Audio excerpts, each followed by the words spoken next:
Welcome back. In the last two videos, we did some problems which illustrated the notions that we recalled from groups, rings, fields. So now we are ready to start the main component of this course on Galois theory. Okay, so the rest of the course is going to be focused on proving the main theorem of Galois theory and learning about its applications that we mentioned at the beginning of the course. So before I start, let me just give you a couple of remarks on the references. So the main reference for me in the beginning of this Galois theory part is a book by Emil Artin called Galois theory, and we are also going to refer regularly to Michael Artin's book Algebra. Okay, so this is available. I mean, this is available on the internet. It's a very small book, less than 100 pages. It only deals with Galois theory, and it's actually a very nice reference for Galois theory. Michael Artin's Algebra is a much more comprehensive introduction to algebra and covers all the topics in basic abstract algebra, and we will deal with the chapters in this book that deal with Galois theory. But the reason I want to develop the main theorem of Galois theory using Emil Artin's book. Emil Artin is, by the way, the father of Michael Artin. And the reason I want to use the father Artin's book is his treatment is characteristic independent. Meaning, it works for any field of any characteristic, whereas Michael mainly focuses on characteristic 0.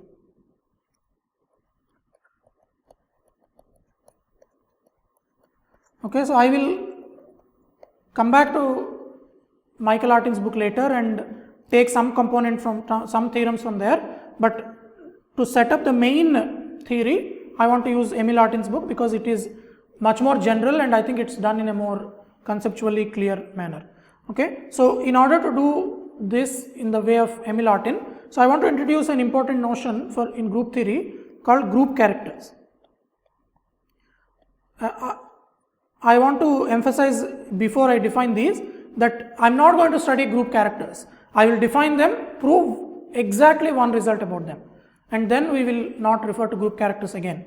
And that result is going to be useful for us. It's essential. In fact, it's extremely critical for everything that we do later. So if you are not familiar with group characters, it is absolutely fine. All I need is the definition I am going to give now and the result that I will prove after that definition. Okay, so let G be any group, and we use multiplicative notation for an arbitrary group because we don't know that it's abelian, and let F be a field. Okay, we denote the non-zero elements of F by F cross or F star, the set of non-zero elements or the group of non-zero elements.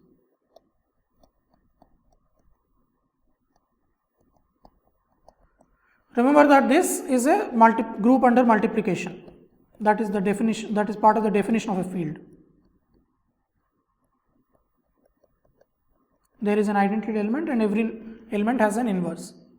Okay, it's in fact a abelian group. That's also part of the definition of a group of a field. So now the definition of a group character. So a character of a group G in a field F, the definition is very simple. It's character of a group in a field F, both G and F are important, is simply a group homomorphism. Let me denote it by sigma. That's all. So a character is simply a homomorphism from the given group G to the multiplicative group of non-zero elements in the given field, right? So that's all. So examples. So as I said, I am not going to discuss the general theory of characters of a group. I am only interested in it for a very, very special case. So once I define this, give a couple of examples and prove the only theorem that I will prove about characters, I will stick to fields. So if you are unfamiliar with this, there is no problem. So let us just, we will develop this from first principles. So this is a character. So if you take for example cyclic group of order 2, in fact I can say. So we can use 1 comma x for it. So it is a cyclic group, right? X square is 1 and f to be, let's say, q. I claim there are 2 characters of G in Q. Namely, one is 1 itself. So I take G to Q, send 1 to 1, x to 1. That's the identity, the trivial character. Right? So everything goes to 1. That's a valid group homomorphism. The other one sends 1 to 1, of course, because the identity has to go to identity, but x to minus 1. Okay? So sigma is of course not equal to 1. As functions they are distinct. And if you change Q to C, there will still be 2 characters, right? So far there is nothing there. So in Q or C, or in fact if you take on the other hand finite field, so let's say f is f2, then f2 cross is actually just 1. So there is only 1 character.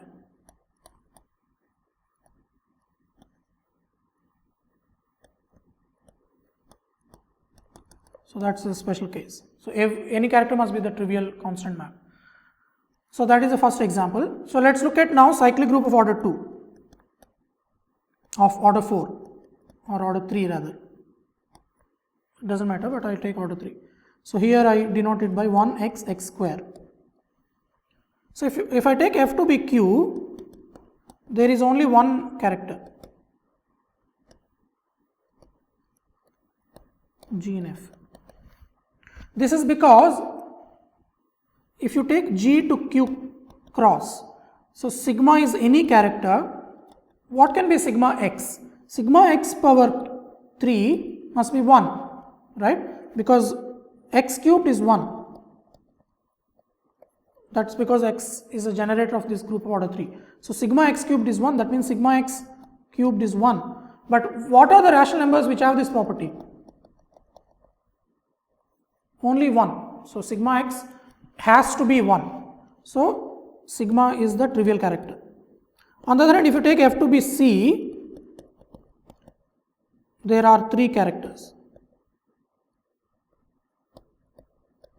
Right? So here of course you can take 1, you can take sigma to be, so 1 goes to 1, x goes to, so this relation really says that it must go to a root of unity, third root of unity. So I can send it to omega and x square will go to omega square. On the other hand, I'll also get another one by taking sigma square, and you will understand why I call it sigma square. So x can go to omega square, then x square will go to omega. So in fact the characters form a group, and if you take characters in C star, that gives you, if G is a cyclic group, the characters form another cyclic group which is isomorphic to the group you started with. So it will be the cyclic group of the same order. So all that is irrelevant for us for now. Okay. So this is just to give you an idea of characters. As I said, we are not interested in the study of characters of a group. Okay. So let me now give the important definition that I want to make use of. So we'll say that let sigma through sigma n be characters of a group G in a field F. We say that sigma 1 through sigma n are independent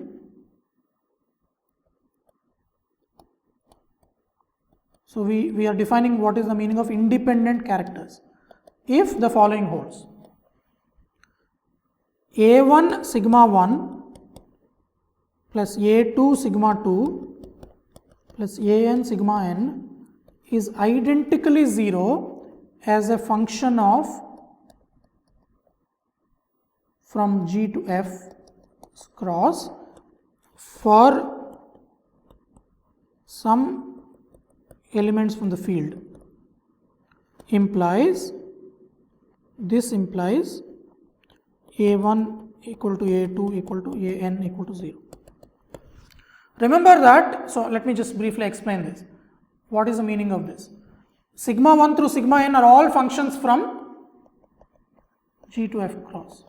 So if you think of this as a function, it's clear what I mean. So A1 sigma 1 plus AN sigma n of some group element is nothing but A1 sigma 1 of G times,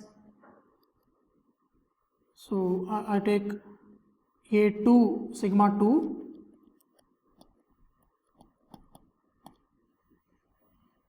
so these are functions, so I add in the field, F is a field, so A1 sigma G plus A2 times sigma 2 G plus AN times sigma NG. Okay, so this, remember, is a field element. A1 is a field element, so you can multiply them. They are all field elements and we can add them. So that is the meaning of this being identical. I mean, this is a function. It means identically 0 means it is equal to 0 for all G. So then the only possibility is that all the coefficients are 0. If the coefficients, even one coefficient is non-zero, then this linear combination cannot be 0 function. That is the meaning of an independent set of characters. Okay, now this is the definition of characters and their independence. Now, as I said, the only theorem that I am interested in about group characters is this, which is going to be the main theorem for us. And this is something that we constantly use. Not only the statement but the proof is very important. So please pay close attention to this, and it's very simple, standard manipulations involving functions. Okay, so it says that if G is a group and sigma 1 through sigma n are distinct characters of G in a field F, then sigma 1 through sigma n are independent. Okay, so any set of distinct characters are independent always. Remember, I have to take distinct because if I take sigma is a character, sigma minus sigma, so that means 1 times sigma plus minus 1 times sigma is identically 0. So sigma and sigma are clearly not independent. Sigma is not independent with itself. So you need distinct. Obviously that's a necessary condition, but that's also sufficient. If you take distinct characters of a field, of a group in a field, then they are independent. So let me remark this here because it might look like this has nothing to do with fields. So we are going to apply this later.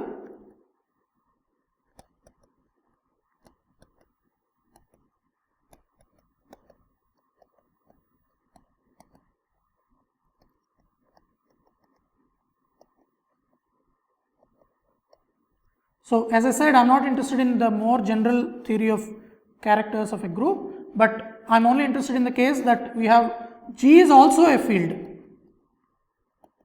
Okay, G is also a field, and we are going to look at characters of that in another field. So that is the reason we are doing this. So I wanted to explain that before we start the proof. So we are going to do induction on. So we are going to induct on. So as I said, this is a very simple proof which you would have seen in various courses, including some linear algebra courses. So first of all, n equal to 1. So that means you have a single character, and suppose A1 sigma 1 is identically 0. That means A1 sigma 1 of G is 0 for all G. But that means A1 sigma 1 is 0. G contains the identity element, right? But sigma 1 is a function from group homomorphism from F G to F cross, 1 goes to 1. I am being sloppy here. I am using the letter symbol 1 to denote the multiplicative identity of G and also the multiplicative identity of the field F. But A1 sigma 1 of 1 is 0 means A1 itself is 0. So, trivial to prove for n equal to 1. So, suppose the statement holds for n minus 1. Okay. So, and we are going to prove it for n. So, let us take now n characters. So, let be characters G in F. Let A1, A and B field elements such that A1 sigma 1, AN. Remember, I am putting 3 bars here. Here I am putting 3 bars. Here I am putting 3 bars to indicate the fact that this is not an equality of elements of a field. This is an equality of functions. So, this is the 0 function as a function from G to F cross. So, first I note that if An is 0, then we have A1 sigma 1 plus An minus 1 sigma n minus 1 is 0. Then by induction hypothesis, A1 up to An minus 1 are 0, because any n minus 1 characters are independent, they are all distinct, then they are all independent. So, assume An is non-zero. Then by dividing,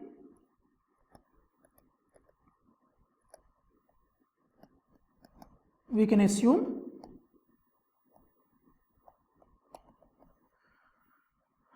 so we have a relation by multiplying by a scalar, the equality of functions holds. So, we divide by An, and strictly speaking I should call them by A1 prime or something, but so to keep the notation simple I will just call the new coefficients by AIs, and then I assume An equal to 1. So, we have A1 sigma 1, A2 sigma 2, An minus 1 sigma n minus 1 plus sigma n is identically 0. That means it applied to any group element, you get the 0 as the answer. So, that means, so I am going to spell this out. So, first equation is A1 sigma 1 G plus A2 sigma 2 G, An minus 1 sigma n minus 1 G plus sigma n of G is 0 for all G in the group G, right. So, this is the first statement. We now know, or we know from the beginning, that sigma 1 is not equal to sigma n. So, there exists a group element. So, let us call that alpha, such that sigma 1 of alpha is not equal to sigma n of alpha. Remember, I am taking distinct characters. That means they are distinct functions. So, sigma 1, sigma n are distinct. So, when I say distinct, I mean any pair of them is distinct. So, they are mutually distinct. So, sigma 1, sigma n are distinct. That means they differ at least one group element. So, sigma n alpha is not equal to sigma 1 alpha. So, I am going to fix such an alpha. And then I have this statement, sigma 1 A1 sigma 1 alpha G alpha plus A2 sigma 2 G alpha, An minus 1 sigma n minus 1 G alpha plus sigma n G alpha is 0 for all G in G. So, this is of course true also. So, as you can see, I am just going towards a cancelling some term by subtracting two equations like this. Okay. So, this gives me, so by just multiplying by sigma n alpha inverse. So, sigma n alpha is non-zero of course, because alpha is a group element, sigma i's are all functions from G to F cross. So, sigma I of alpha is non-zero, right, because it lands in non-zero elements of F. So, I can multiply by sigma n alpha inverse. So, I get A1 sigma 1 alpha inverse sigma 1 alpha sigma 1 G, right. So, this is what I get. Second term is whatever it is, I will write the n minus 1 term. So, I get A n minus 1 sigma n alpha inverse sigma n minus 1 alpha sigma n minus 1 G. right? So that is the second last term. What happens to the last term?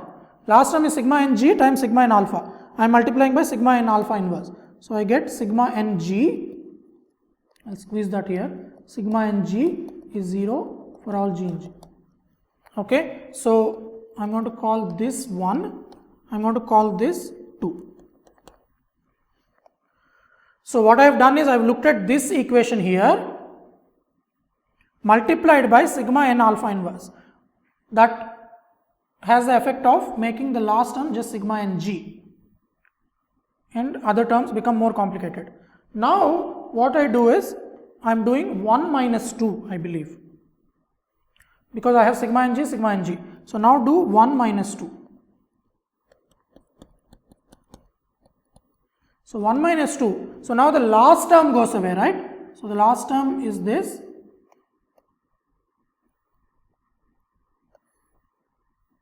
So this becomes maybe messy, but once you pause the video and just look at this screen carefully, you will see what I am doing. So if I subtract, I don't care, I mean the remaining terms will become quite complicated, but let's write down what they are. So what we have is, the first term will have sigma 1g, but coefficients are different. So it will be a1 minus a1 sigma 1 alpha inverse sigma 1 alpha. Sorry, I made a mistake here. So this should be sigma n alpha inverse, because that's the element I am multiplying with. Sigma n alpha inverse, this whole thing multiplied by sigma 1g. So that is the first term. Second term and so on. The n minus 1th term, last term will go away. N minus 1th term will be a n minus 1 minus a n minus 1 sigma n alpha inverse sigma n minus 1 alpha times sigma n minus 1 g is 0. The last term is 0. So that last term goes away. Now we have this is true for all g. That is a point. And the point now is this coefficient. This coefficient is non-zero by the choice of alpha. Why is that? Because if this coefficient is 0, then a1 equals a1 sigma n alpha, sigma n alpha inverse, sigma 1 alpha, but a1 is non-zero, right? We are going to assume that all the coefficients are non-zero, of course. Because even if one coefficient is non-zero, then we have a relation of n minus 1 things and we are done by induction. This implies, of course, this implies sigma n alpha is equal to sigma 1 alpha, because you can cancel this and pull this that side. This is not possible. This is not possible, and hence this is non-zero. So you have now whatever this is, I am going to call this B1. So call this B1. Call this Bn minus 1. So you have all the things. So hence we get B1 sigma 1 plus B2 sigma 2 plus Bn minus 1 sigma n minus 1 is identically 0 and B1 is non-zero. This is a contradiction, because we have already assumed as part of the induction hypothesis that any n minus 1 group characters which are mutually distinct are independent, but here we have a relation with one of them non-zero and the relation is identically 0. So this is a contradiction. So somewhere we have assumed that somewhere we have assumed something wrong, and that wrong thing is that an is non-zero. So if n is non-zero, logically proceeding with the given data, we get a contradiction. Okay, so hence sigma 1 through sigma n are independent. So that completes the proof. Okay, so the proof of this is also important. As I said, the statement is important and the proof is also important.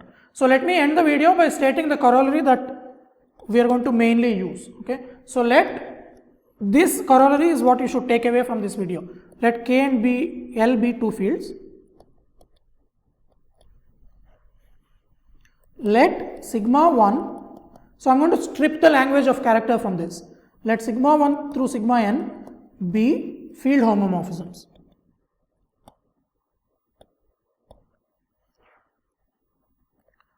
Distinct field homomorphisms. So no two are distinct, same. So sigma I is not equal to sigma j for all I not equal to j. That's what I mean by distinct. Then, okay, so basically what I mean is, if A1 through An are elements of L such that A1 sigma 1 of alpha plus A2 sigma 2 of alpha plus An sigma n of alpha is 0 for all alpha in K, then A1 equal to 0, A2 equal to 0 and more generally An equal to 0. Okay. So, remember I am stripping this from the the language of characters. So, this is the main takeaway for us. So, as I said, I will never now talk about characters. Characters are only needed to prove this very important theorem, and this is an important theorem which has lots of applications in group theory, but I am only interested in this, as I said, for characters of a group, or rather field homomorphisms like this. So, what is the proof of this? Each sigma I, see, remember sigma i's are field homomorphisms. That means they are thought of as, they are group homomorphisms. They respect the addition and multiplication. So, each sigma I is a group homomorphism from K cross to L cross, because sigma I sends 0 to 0. So, if you remove 0, K cross, any non-zero element must go to a non-zero element. Hence, sigma 1 through sigma n are distinct characters of K cross in L cross. So, now apply the theorem to conclude that, see, K cross is a group, right? So, basically we are applying with K cross equal to G or G equal to K cross and F equal to L. So, they are distinct characters of G in L cross, in L. So, apply the theorem to conclude that sigma 1 through sigma n are independent. So, now that means that if this relation holds, that means A1 sigma 1 plus A2 sigma 2 plus An sigma n is identically 0, then the coefficients are 0. So, that is all. Okay, so, the corollary is a special case of the theorem, and that special case is the main takeaway for us, and that is what we are going to use. Okay, let me stop this video here. In this video, we started our study of Galois theory by looking at group characters and proving a very important theorem about group characters, and the end of this video I mentioned this corollary, which is the corollary that we are going to use crucially, and the proof of the theorem is also important. You are going to see similar arguments repeatedly in the course. Okay, so let me stop the video here, and in the next video we are going to continue with this study of Galois theory. Thank you.